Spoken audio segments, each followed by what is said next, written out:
Hello there and welcome to Tranquility Through Life's Natural Beauty. As you can see, my name is Dawn. So welcome if it's your first time, and hello to all my new subscribers. Thank you so much for hitting that subscribe button. That is truly awesome. So make sure you drop comments as well, introduce yourself and say hi. And I'm always interested to know how you found my channel. So thank you for being here. And of course, a huge thank you to those who always check out my channel and have been subscribers for a long time.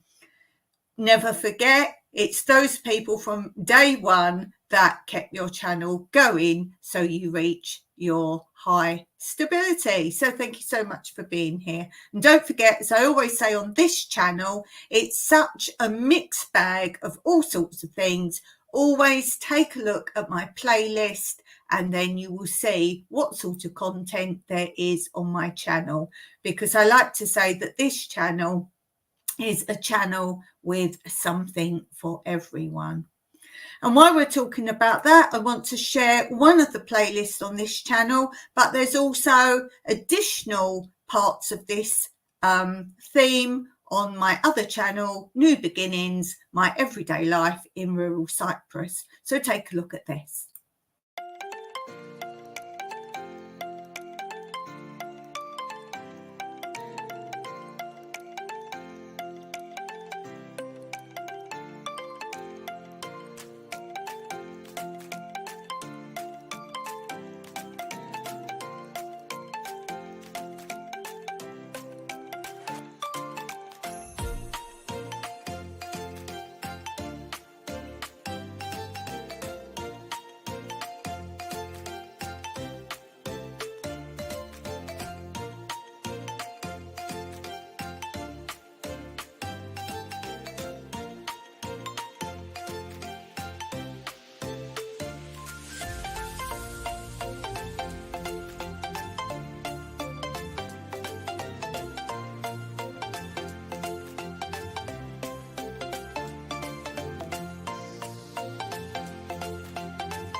So I hope you enjoyed those, and as it says, there's far more videos like that, longer videos of funny signs and sayings on this channel. So check out the playlist, which is called Fun Videos. So you'll find that and other funny things in that playlist. And as it says, also on my main channel, do go and check out the community posts where I keep popping up some additional funny signs. I haven't actually done one today. Maybe after this I'll go and pop one up on new beginnings, my everyday life in rural Cyprus. So take a look at those and let's see what's coming up on today's live.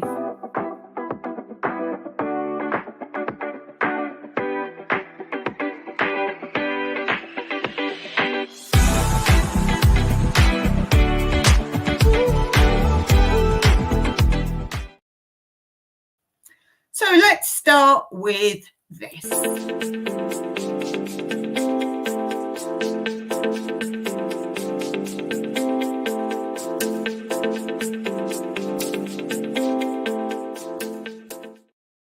And each week I do a completely different subject for the quiz. And today's quiz is going to be sailing. Sailing. And I've noticed I keep putting up every now and then videos of boats and marina boats on this channel, and I notice they get very high watch, and also I pop some up on shorts as well because there's so many boats obviously here, all different sorts of boats, but particularly boats in the marinas. And so I thought, well, let's do a sailing quiz today. Don't worry if you don't know much about sailing, I'm sure you'll get some of these right too. So let's take a look. Question 1.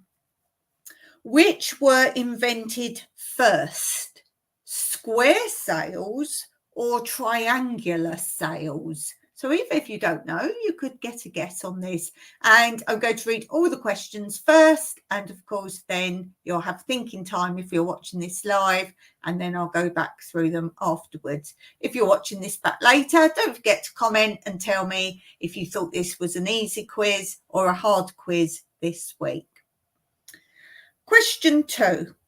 What letter P is the left-hand side of a boat and a place where ships dock? So what letter P is the left-hand side of a boat and a place where ships dock? On to the next question. What is the word for the rear of a boat? What is the word for the rear of a boat? Now, the next one is an anagram, which is where letters are mixed up to make another word. And the letters spell out broad arts. So you've got those words, broad arts. Use those letters, shuffle them around, and when you've rearranged them, it will give a word for the right-hand side of a boat. If any of you were in Scouts or Girl Guides or Brownies, I'm sure you learnt these things with signalling with flags. Did you ever do that? I learned how to signal with flags. Yes.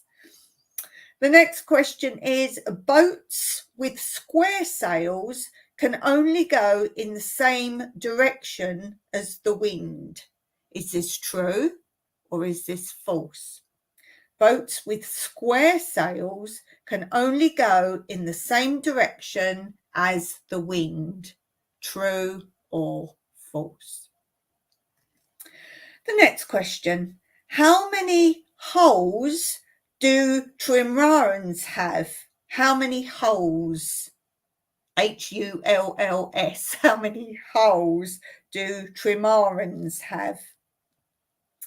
And the next one.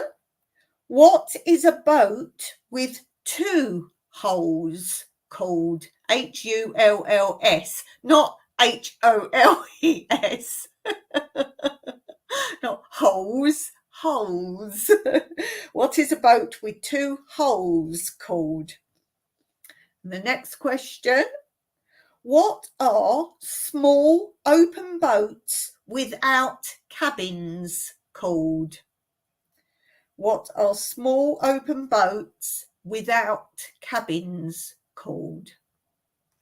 And the last question, what W are people who sail standing up on a board? So what W are people who sail standing up on a board? It's not wakeboarding. Okay, let's go back to the beginning. The first question was, which were invented first, square sails or triangular sails? Did you get it right? It was square sails. Square sails. And if you think those old ships in your history books, they were full of square sails getting smaller and smaller on one mast post and then another and another. The next question, what P is the left-hand side of a boat and a place where ships dock? Of course, that was port. If you didn't get the first bit, you certainly got it by the second bit of the question. The next question was, what is the word for the rear of a boat? Did you know that?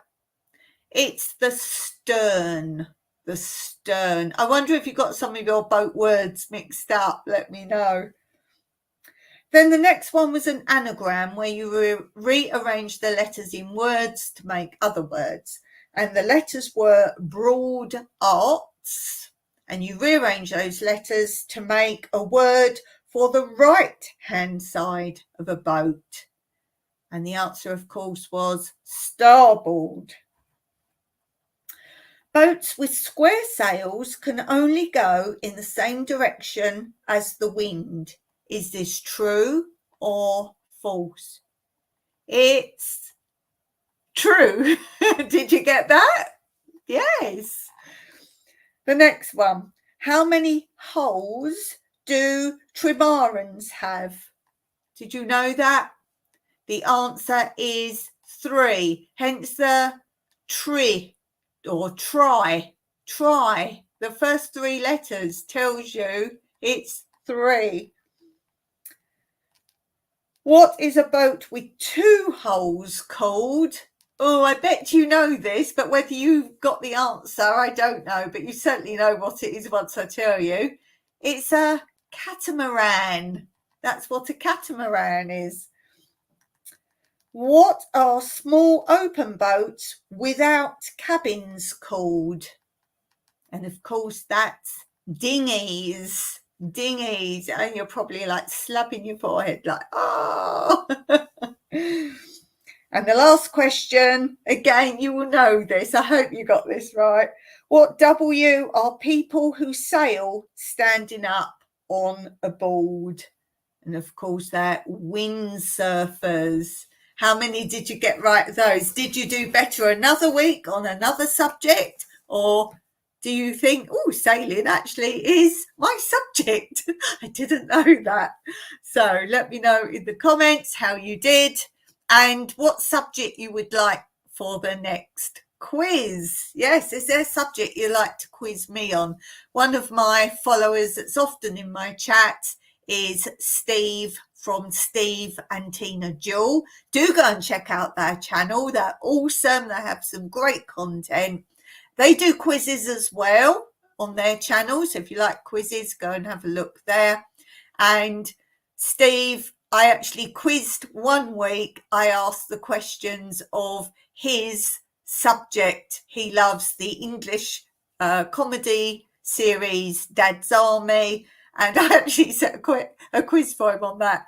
And I beat him.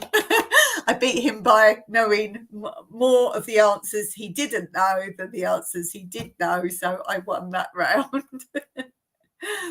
Okay, let's go on now to the new quote for Friday's Quote Corner.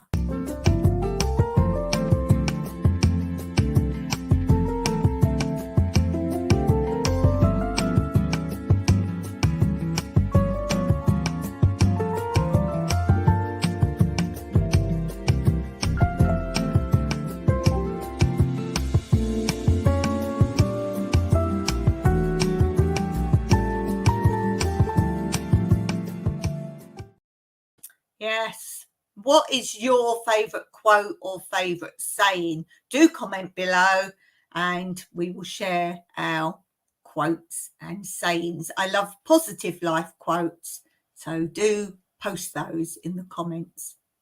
Okay, let's go on to this.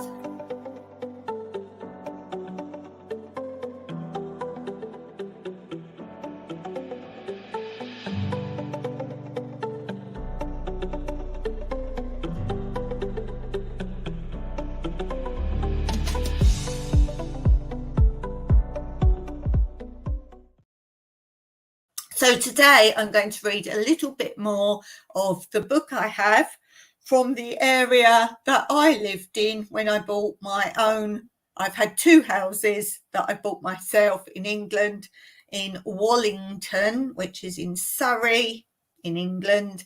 And this book is called Growing Up in Wallington Between the Wars by Eileen Whiting.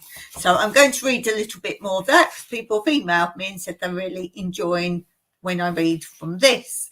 If you like stories about the old times, then check my playlist, and I have a whole playlist, me reading my nan's autobiography from when she was a child and growing up, and I think that playlist is called Autobiography of Patricia Joyce Hurst, and I'm her granddaughter and I'm reading her story that she wrote. So do go and check that out if you like stories about the old days, which this is. So I'm going to carry on from where I left off last time I read some. And it says, Mother was married from Normanhurst in mid-July of 1901 on a day of brilliant sunshine, judging from the splendid summer gowns and enormous shady hats of the guest. Now I have a picture here, so hopefully you can see that quite well. Look at that, that's amazing. And please label any photographs you have, because there's lots of people who have old photographs of generations of their family and they don't know who they are. So if you have proper photographs, please label them, and please print out some pictures. If you don't do that, if you just keep them on your phone, print out some special photographs and do the old school thing of stick them in an album of historical family pictures, let's say, and very specific times of your life. So if there's like the eclipse, stick that in if you have that, and label that and date it. So these kind of things. Oh, book's upside down. Can't read in Australian, I only read English. Because the Australians don't speak English, by the way. They think they do. Same as the Americans. Sorry about that, peeps, but you know who you are. Okay.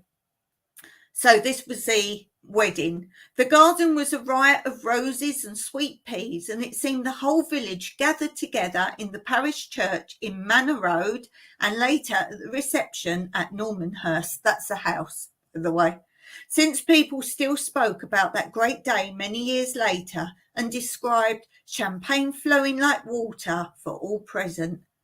I recently came across the silver printed menu set out for the guest in a marquee in the garden. The bridegroom, Henry Charles Lawrence from Croydon, was considered to be the most handsome bachelor in the neighbourhood, and they certainly made a splendid pair in the wedding photographs. Sadly, however, the promise of happiness did not materialise, but that is another story. Looking at these photographs reminds me that the Forsyte family was quite large by today's standards, since Mother had 3 brothers and 2 sisters, known to me in due course as Uncle Bert, Uncle Ben, Uncle Cecil, you don't hear that name now, do you? Auntie Marjorie and Aunt Renee. Completing the wider family was their father's brother and his wife, known as Old Uncle Ben, and Aunt Polly, who lived in a small cottage in Clifton Road, Wallington. He being rather an eccentric person, not keen on work, and largely supported by the rest of the family financially. And here's some pictures. This is Great Aunt Polly. That's great Aunt Polly. There. This one is the author's Aunt Renee and Uncle Cecil as children. Goodness. So there's them. There. And what's this one? This picture is the Forsyte family outside Normanhurst. As I say, that's the name of the house. From left to right, Maud, the eldest, Bert, Renee, John and Harriet Forsyte, the author's grandparents, Cecil in the front, with Marjorie and Ben standing behind her. So that's that picture there.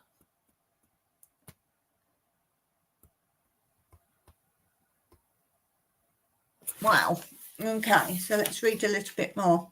Their tiny garden was edged by a privet hedge and filled with old-fashioned cottage flowers, such as velvety pansies, sweet-scented mignonette, I don't know flowers very well. I know wildflowers, and the white Mrs. Simpkins pinks.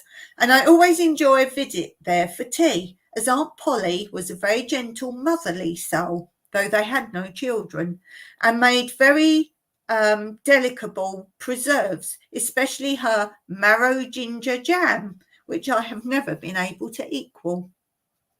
Old Uncle Ben was, I'm sorry to say, a fanatic about horses and hunting, and as children we always used to run away if we saw him coming down the road, as he had a most disconcerting habit of standing stock still and crying out in a loud voice, "Tally-ho!"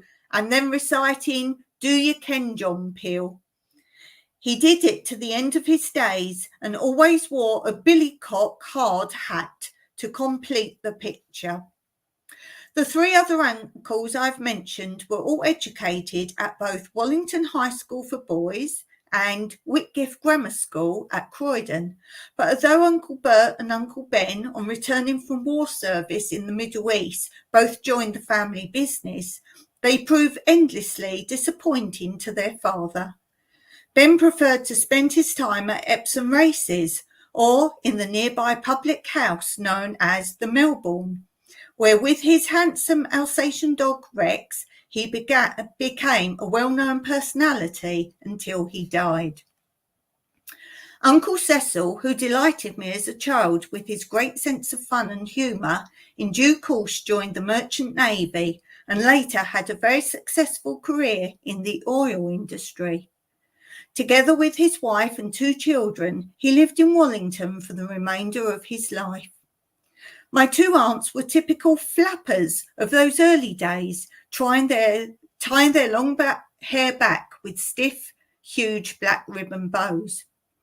Auntie Marjorie was considered quite adventurous when she went daily to London to work at the bank, and she was later a bride of the First World War years. In due course, she and her husband, with their 4 children, took up residence in Grosvenor Road, almost opposite Normanhurst, so I often was able to go to tea with my cousins, and we largely grew up together.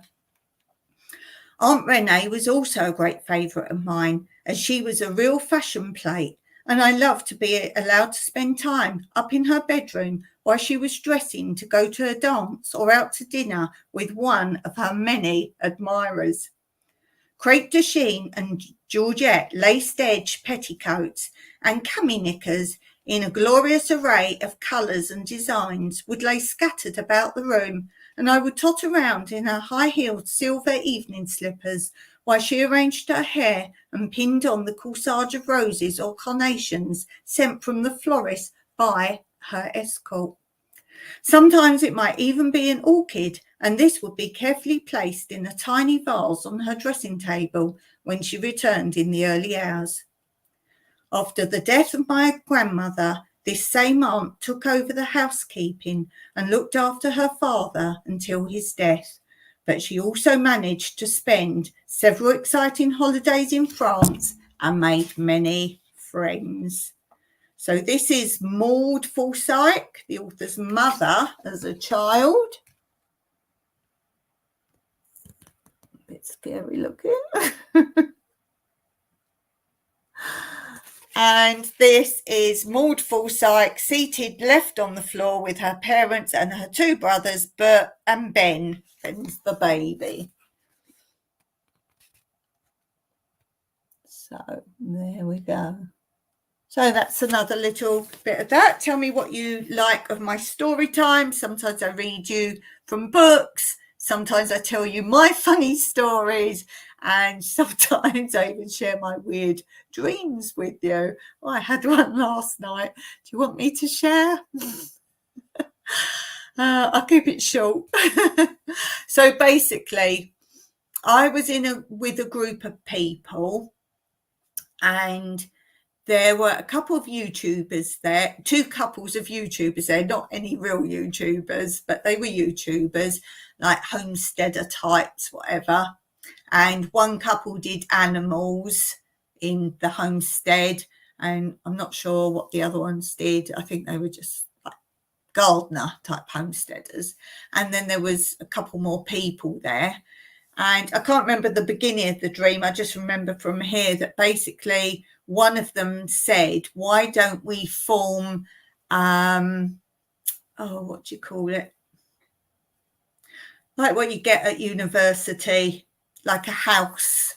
What do you call it? When they all live in a house and they're all called fraternity. Form that, but not live in a house together, but form like a group, because they said obviously homesteading can be quite lonely, like working for yourself, and we can be a group of friends and form a collective group.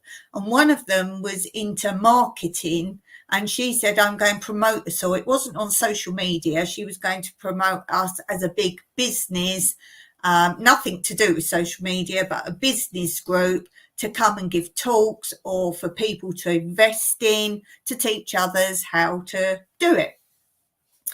And I said, oh, well, she said, so I'll market and find like an investor basically who will deal with it all. And we just are available to teach whatever needs teaching.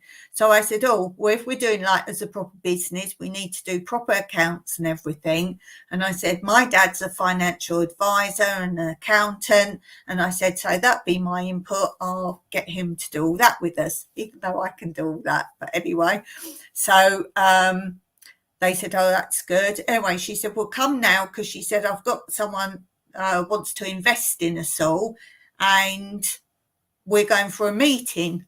And we walked along with her, and it's a zoo, like a proper massive zoo. So we're in this proper massive zoo, and we couldn't find where the place was we had to go, a building. So she opened up this great big like back wooden gate, and she opened it up, and this great big like monster sized pig tried to come out. And she's opened the side gate to where you feed the zoo animals. So I pushed that back. She went, oh, we could go in and pet it. I went, no, shut the gate. We're not supposed to be messing around with the animals. We don't know what's safe and what's not. Anyway, so we ended up finding like this house, and it was a massive lounge, a proper house, but a massive lounge. And the door was open. So she said, oh, come on, let's all go and sit and wait. And she put all chairs out. And I was like, you don't go to someone's home when they're not there. Anyway, eventually this man came, and he said, oh, I've got the committee here. And they all seem to be like housewives, you know, when you get like little meetings of housewives, and they were all housewives. So he said, well, I'll leave you with them, and they're going to ask you questions. If they agree, I'm going to promote you all as a business. You do nothing except turn up where I tell you, whether separately or together. But we want to make sure we're investing in you all. You're all relatives, so none of you are just freeloaders. So she started, one of the ladies started with the first one. She said, right, I'm going to quiz you first. So she said, what do you bring to the group? Because she said you was the one promoting the business, but we're going to do that for you. So what's your purpose now? And she said, oh, funny you should say that. And she gets out of her pocket these like little sticks. Think of like glow sticks, but thinner. And she gets loads of those out, and then she starts clipping them all together. Now, I can't remember what she made, but she clipped several together. It was some stand and some light thing, but it did something. I can't remember what it was. So she said, well, I'm a scientist. So she said, I can invent anything for homesteaders or to save money, anything people need, I can invent it. So they said, fine. And I'm panicking now thinking, oh, well, I've said I'll do the finances, but that's not what I do. So I thought, what's her question going to be? Some mathematical problem. So she said, excuse me, I'm getting excited. So she said, right, your question is, I'm like, no. She said, I see you have a YouTube channel about being frugal. So she said, tell me the cheapest you can make beef stew.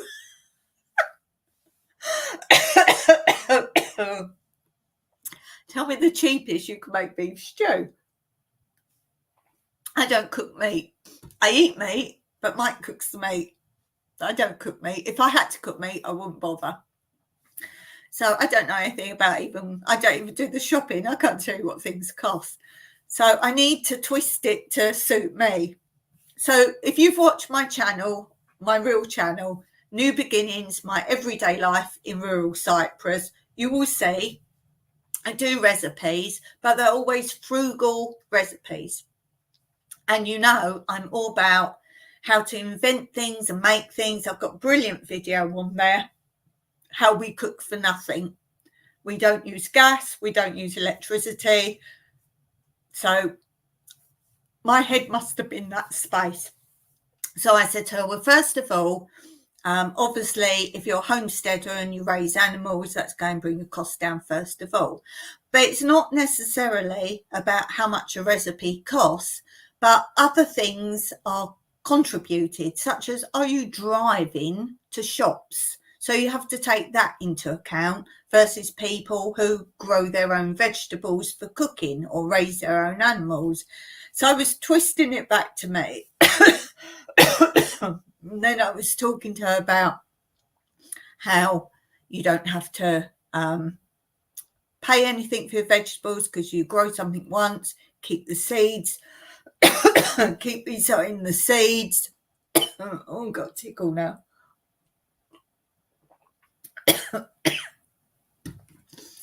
And then I was saying about, and then you don't even, if you're cooking your meal, if it's something like a stew, it's going to take a long time to cook. Then I was talking about the rocket stove and how you can cook for nothing using a rocket stove. And I was just going on and on and on. Oh, excuse me.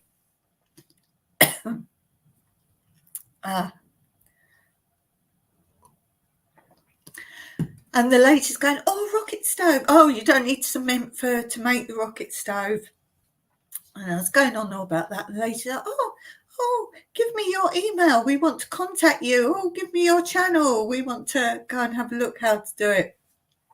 So I passed and then I woke up. So that was the end of that. Okay, well, I sort my coughing out. It wasn't the cough that carried her off. It was the coughing they carried her off in. So I'm going to just share with you so I can sort myself out the times and days of my main channel.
Okay, all better now. All better now. If you do lives, always have something on standby for those little moments. So, big tip for you if you do lives. Okay, let's go on to this.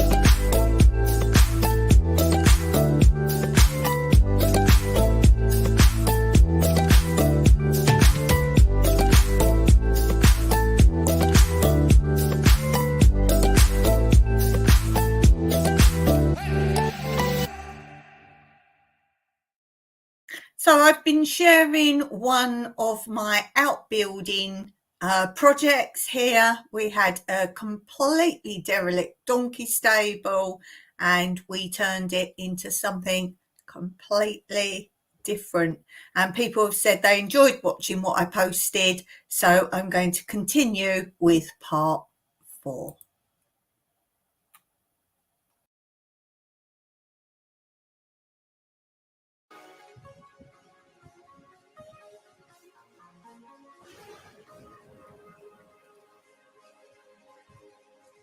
Firstly, I thank anyone who is able to donate to help us finish our Almost There community project.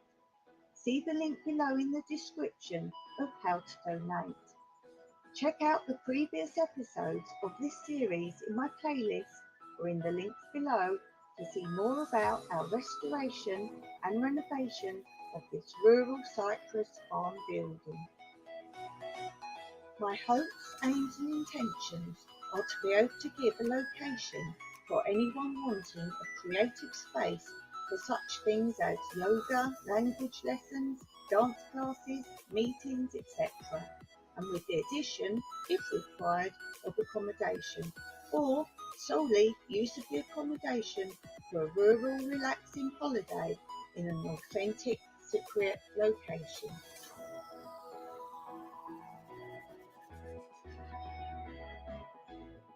As previously mentioned, YouTube does not monetize in Cyprus, so help us spread the word by sharing this video in all social media and to everyone you know.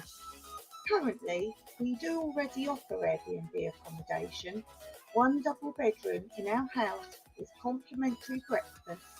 This is up and running and available now to book on the Airbnb links below.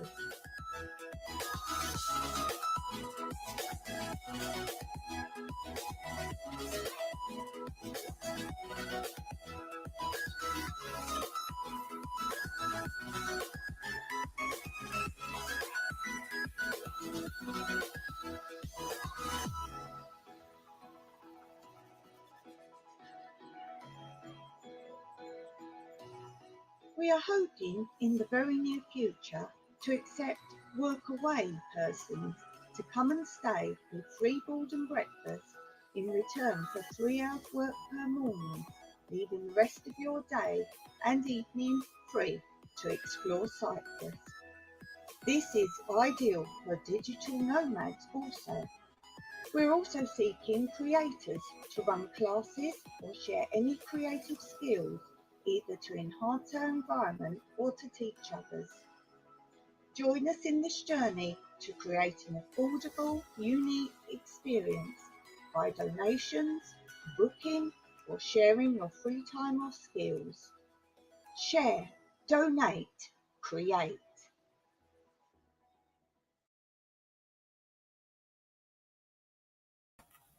So I hope you enjoyed that. Obviously, that was shown some time back why we were building there. It's not finished. We've run out of money to build it, but we're waiting till we get some more salvaged items. So we can, that's what we do. We don't go out and buy from the shops kitchen units and things like that. What we do is we salvage things, and Mike's constructing the kitchen out of odds and ends that he finds, making it very rustic. So it's not a case of we're building it, it's going to be finished. We sit back, we wait until we find things that we can use. So that's what we're doing right now. And as I say, that was filmed quite a while back. And I want to address a couple of things that are said in there because status obviously changes over time. It says Cyprus isn't monetarised. No, it was not monetarised. And I fought with YouTube. Yes, you little people can fight big companies. And I got Cyprus monetarised. So people can now do YouTube and be monetarised in Cyprus, thanks to me. And I'm going to blow my own trumpet there. The only way they could be monetarised before was to be lying and give other addresses in other countries, saying that was their residence, and use bank accounts that they had in other countries. That was the way they did it previously. Well, I'm honest, I do the right thing. So I got Cyprus monetarised.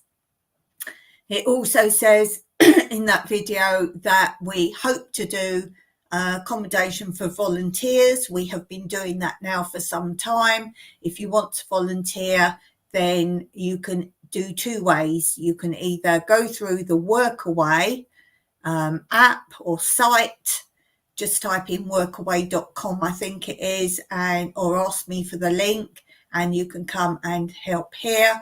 Or if you are known to me via YouTube or anything like that, then we can arrange that anyway, and you can come and stay here and offer help in return. Or it does say Airbnb we're doing in our house. We're not now doing it in our house because I have medical problems, and as much as I love people, I need time in my own house sometimes when I'm having issues. But we do in part of that building is available for people to now stay, so it won't be in our house. If you're interested in staying here, we don't do it through the Airbnb site now, because with Airbnb you now have to pay, I think it's €200 up front each year before you start renting, or like for holiday accommodation, which it was never that way before. You paid tax on your people renting it, but now we have to pay €200 before anyone's even booked. You're not allowed to advertise it on there now until you've paid the money up front, and we can't afford to do that. And we charge so little for people to come and rent here that we would have to be doing literally every week of the year to even make it worthwhile, just to pay that money back. So if you're interested in staying here, then you can either email me. If you haven't got my email, just ask in the comments and I'll put it in the comments. I'm happy to put my email in the comments because it's not my private email. So if you want to volunteer or you want to stay here, then just drop me an email. And obviously times change from that video to the present day. We have different arrangements and different accommodation. So by emailing me, you get the most up-to-date version of what's available. So that is the Friday film footage for today, and I hope you enjoyed that. I'm going to finish now. Today we had an emergency run into the vets this morning. The cat is okay now, although we've got to do without a couple of meals this week to cover the cost of that. But that's life. I've got cats, so that's what happens. The cat is fine. A little bit upset that we took it to the vets, but the vet was pleased we brought the cat in for sure. And she's had medication and treatment and so on and so forth. It was a bit scary for a minute, but she's fine. So I just want to go and spend time with her. She got some tuna juice when she came home, which she loves, so she's happy for that. So I'm going to finish here. As I say, I appreciate so much you watching and sharing my channel. And don't forget to hit that thumbs up. Until next time, have a great, productive day. See you next time.